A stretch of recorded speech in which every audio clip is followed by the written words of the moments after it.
You pour your morning coffee into the same chipped mug you have used for 20 years. The one your son gave you on Mother's Day when he was 12, and you stare out the kitchen window at the garden you planted when your boys were still small. The light filters through the curtains in that particular way it does in early autumn, soft and golden, the kind of light that used to make you feel peaceful. But this morning, standing in the kitchen where you made thousands of lunches and celebrated thousands of small victories, you feel nothing but the hollow ache of a question you never imagined you would answer. Your oldest son sat at your kitchen table 3 nights ago and confessed something so unthinkable that it has rewritten everything you thought you knew about your family. And now you stand here wondering, when your own child destroys the foundation you spent decades building, do you forgive the unforgivable, or do you finally choose yourself? I am 62 years old, a mother of 3 sons, and a grandmother of 5. My entire adult life has been built around the architecture of family. I married young, 23, to a man who worked in manufacturing and provided a steady income. We bought a small house in a neighborhood where kids still rode bikes until the streetlights came on. I worked part-time as a bookkeeper until our first son was born, and then I made the choice that so many women of my generation made without question. I stayed home. I became the center of gravity for everyone else's orbit. I packed the lunches, attended every game, stretched every dollar, mediated every fight. I was the one who made sure everyone else's life worked smoothly, and I told myself that this was noble, that this was love, that this mattered. My oldest, Daniel, was always the one I worried about most. He struggled in school, not because he was not smart, but because he was restless, easily distracted. Always convinced there was a shortcut. I spent hours at the kitchen table helping him with homework. I drove him to tutors we could not really afford. I sat through conferences where teachers suggested he might not be college material, and I told them they were wrong. When he barely graduated high school, I pushed him to try community college. When he dropped out, I helped him find a job. When he moved back home at 25 after losing that job, I told my husband to give him another chance. I made space. I made excuses. I made it possible for him to keep trying without ever facing the full weight of his choices. But there were signs that something in Daniel was different from his brothers. He had a way of justifying everything, of reframing his failures as everyone else's fault. When he lost jobs, it was because bosses were unfair. When relationships ended, it was because women were too demanding. When he ran out of money, it was because the system was rigged, and I validated it. I told him he was right to feel hurt, that the world was hard, to keep his chin up. What I did not tell him was that at some point you have to stop blaming circumstances and start taking responsibility. I thought I was being supportive. I thought I was being a good mother. I thought love meant shielding your children from discomfort. I was wrong. My middle son, Christopher, went to college on a partial scholarship, worked 2 jobs to cover the rest, and graduated with a degree in engineering. He married a kind woman, bought a house 3 hours away, and calls me every Sunday without fail. My youngest, Michael, joined the military, served 2 tours overseas, and now works as a paramedic.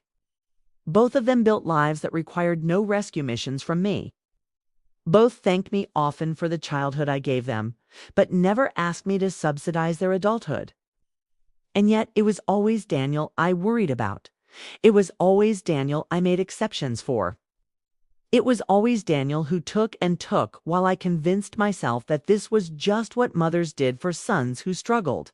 When my husband died 4 years ago, he left me the house, a modest life insurance policy, and a small retirement account. It was not wealth, but it was security. My plan was simple: stay in the house as long as I could, leave it to my 3 sons equally when I was gone, and make sure there was a little something for each grandchild's college fund. I told the boys this plan explicitly. I wanted no confusion, no resentment, no fighting over what little I had to give. They all nodded. They all agreed it was fair. I believed them. 2 years ago, Daniel showed up at my door with a proposal. He had been living in a cramped apartment, working sporadically in sales, struggling to make rent. He wanted to move into the basement just temporarily, just until he got back on his feet. He would pay rent, he promised. He would help with repairs. It would not be a burden. And because I am a mother who has never been able to say no to her sons when they are hurting, I said yes. Christopher and Michael both called me separately to express concerns. They reminded me gently of the pattern. They suggested boundaries. But I told them Daniel was different now, more mature. I told them everyone deserves another chance. What I did not tell them was that I was lonely in this big house, that some small selfish part of me wanted to feel needed again. Daniel moved in, and for the first few months it was almost pleasant. He did pay rent sporadically, did help with a few projects when pressed, but slowly, predictably, the boundaries began to erode. The temporary arrangement became permanent. The rent became irregular, then optional, then non-existent. He started treating my home like his personal hotel, coming and going at all hours, leaving messes, eating food I had bought for myself. When I brought it up gently, he became defensive. Now, when I brought it up firmly, he became angry. He accused me of treating him like a child. He reminded me of all the times I had failed him, all the ways my parenting had damaged him, all the advantages his brothers had that he never got. And I apologized. I backed down.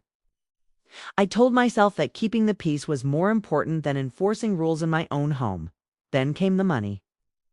Small amounts at first, 20 here, 50 there, always with a story about an unexpected expense or a delayed paycheck. I gave it because I remembered what it felt like to be young and struggling. But the requests grew larger and more frequent. He needed money for a car repair, for a security deposit, for a business opportunity.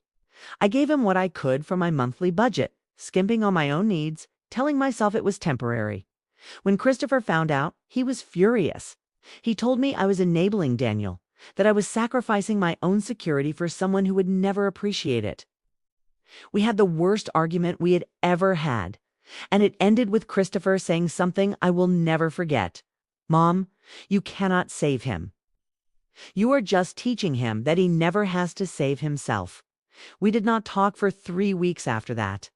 What I did not know, what I could not have imagined, was what Daniel was doing behind my back. 3 nights ago, he asked me to sit down at the kitchen table. His face was pale, his hands shaking, and my first thought was that he was sick.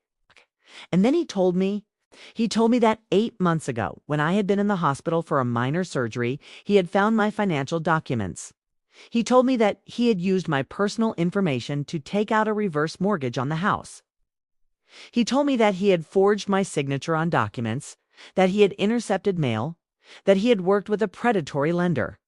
He told me that he had already spent most of the money, nearly $160,000, on cryptocurrency investments that had collapsed on a business venture with a friend who disappeared on debts I knew nothing about. He told me that the house I had lived in for 38 years, the house where I raised my children, the house that was supposed to be their inheritance, was no longer fully mine. I did not cry. I did not scream. I sat there in a silence so complete that I could hear the refrigerator humming, and I felt something inside me break that I do not think can ever be repaired. This was not a mistake. This was not a lapse in judgment. This was calculated betrayal. This was my son stealing my security and my other son's inheritance because he felt entitled to it. When I finally found my voice, I asked him why. And his answer, delivered with tears and trembling hands, was the final insult. "I was desperate, Mom. I did not know what else to do. I thought I could fix it before you ever found out." He did not apologize for the betrayal. He apologized for getting caught. He did not express remorse for what he had done to the family. He expressed panic about what would happen to him now. And in that moment, looking at this 40-year-old man who still somehow expected me to clean up his messes, I saw him clearly for the first time in his life. I saw the entitlement I had fed with endless second chances. I saw the selfishness I had enabled by never enforcing consequences. I saw the man I had created by loving him the wrong way. I told him to leave. He refused. He said he had nowhere to go, that this was his home too, that I could not just throw him out. I told him I would call the police. He laughed bitterly and said I would not do that to my own son, that I had never been able to follow through on a threat in my life. And he was right.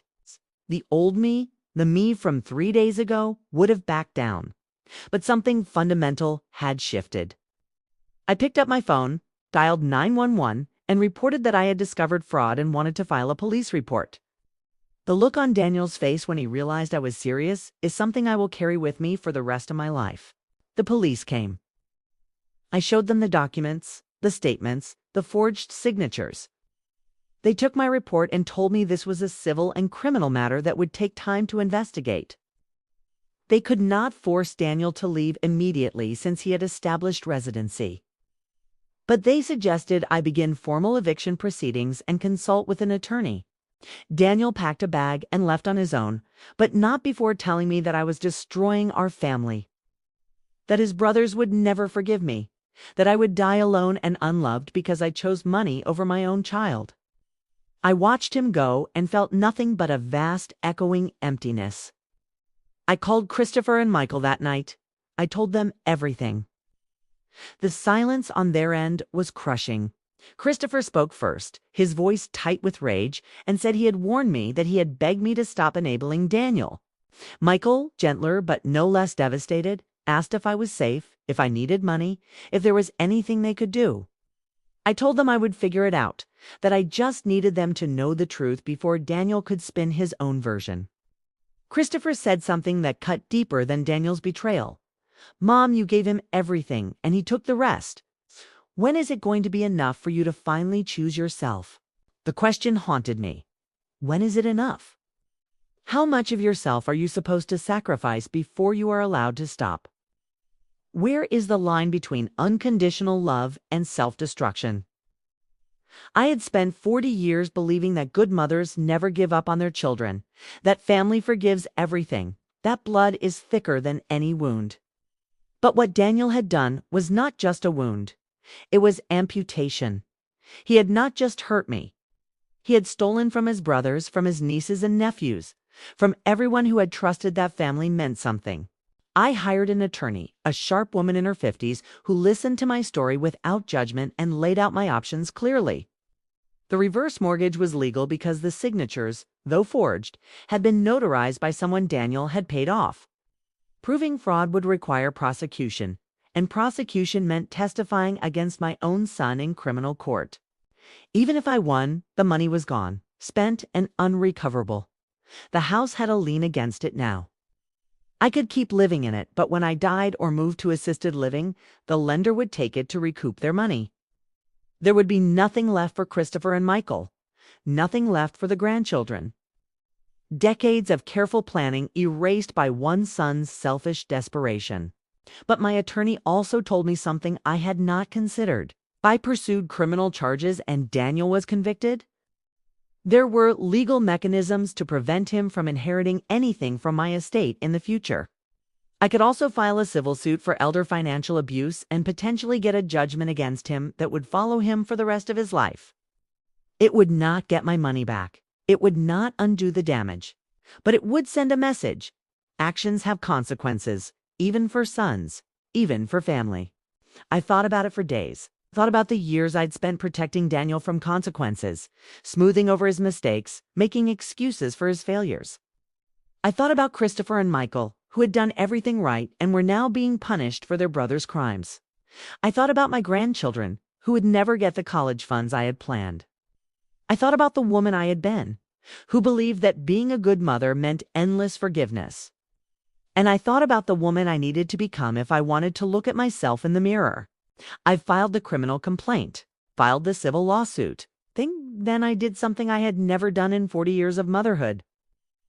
I sent a letter to Christopher and Michael explaining that I was removing Daniel from my will entirely. That whatever remained of my estate would be divided between them and their children, and that I was establishing a legal boundary that Daniel would never be allowed to cross again. I was choosing my other sons. I was choosing their children. I was choosing myself. Daniel showed up at my door 2 weeks later, not with an apology, but with rage. He screamed at me through the locked door, calling me a vindictive monster, a terrible mother, a cold-hearted woman who valued money over her own flesh and blood. He told me I was dead to him, that I had always loved Christopher and Michael more, that I had ruined his life. Neighbors came out to watch. Someone threatened to call the police, and I stood on the other side of that door, my hand on the knob, and felt something I had not felt in years: clarity. Because here is what Daniel could not understand.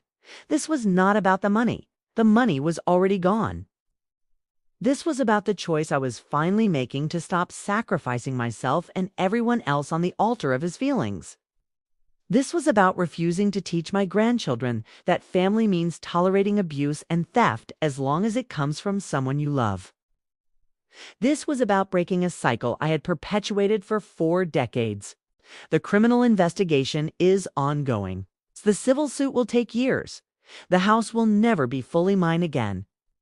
But something shifted in me that day I called the police. I stopped being the mother who could not say no. I stopped being the woman who believed her worth was measured by how much she could endure. I started being someone I had never allowed myself to be, a woman with boundaries, with self-respect, with the courage to enforce consequences even when it hurt. Christopher and Michael have rallied around me in ways that have broken and healed my heart simultaneously. Christopher set up a fund to help with legal expenses. Michael visits every other weekend to help with home repairs and just sit with me. I am 62 years old, and I am learning to live in a house that is no longer fully mine, in a family that is smaller but healthier, in a life that requires me to finally value myself as much as I have always valued everyone else. It is harder than I expected. It is lonelier than I hoped. But it is also freer, truer, and more aligned with the woman I want to be in whatever years I have left. Let me know in the comments, what would you have done in this situation? And do not forget to subscribe to Golden Years Diary for more stories like this.